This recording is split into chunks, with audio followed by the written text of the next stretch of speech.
के बेरावा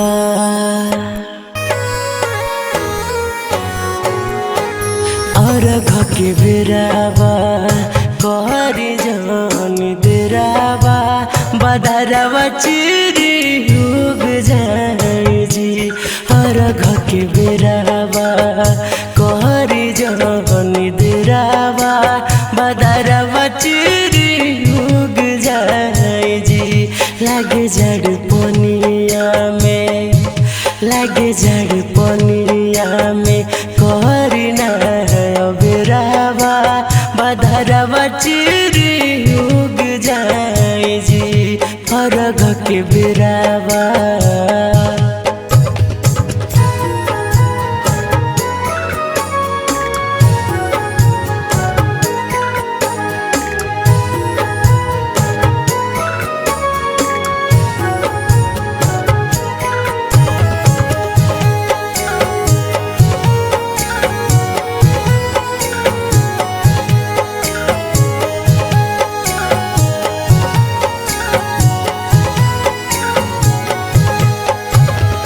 कापेला शरीरिया उदास भइले मनवा कबू देबू देवदार सनवा।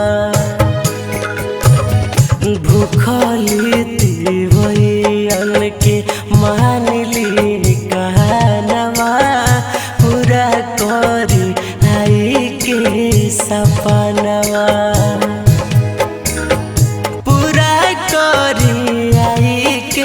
सपनवा गोदिया में रोवेला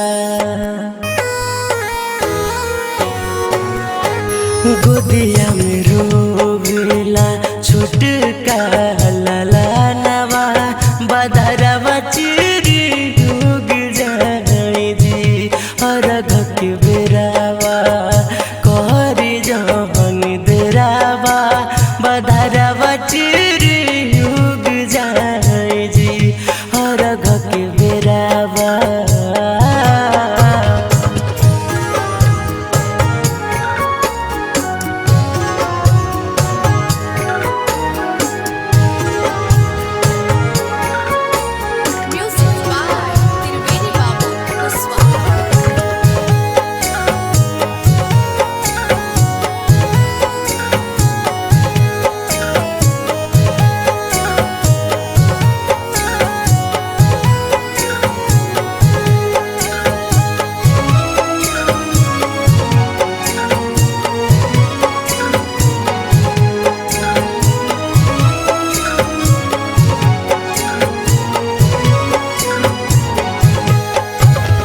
पहिले पहिले कोइनी छठी के बरतिया भूखल 3 दिन दूरा। दिहिना दरस देव होखिना सहैया हरिया के दुखावा बनैया। हरिया के दुखावा बोलैया बिटू नवीन